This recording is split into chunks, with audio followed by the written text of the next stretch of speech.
how to allow your Google Antigravity to access the Gitignore. So hey guys, welcome to this tutorial. In this tutorial, I'll show you how you can allow Antigravity to access the Gitignore.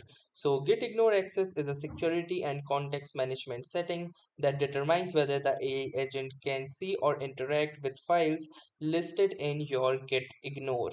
So by default, anti-gravity respects Gitignore rules to protect sensitive data like .env files containing API keys from being read or indexed by the AI.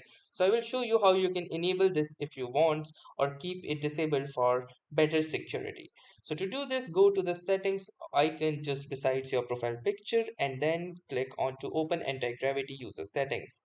Now from here, the first thing that you will need to do is disable the strict mode. If your strict mode is enabled, you will not be able to allow the Gitignore access. As you can see here under the file access, you will see agent Gitignore access, which allow agent to view and edit the file in the .gitignore automatically. So as you can see, you cannot enable this because strict mode is enabled. So only after disabling the strict mode, you will be able to enable the Gitignore access. So that was pretty much it about this particular video.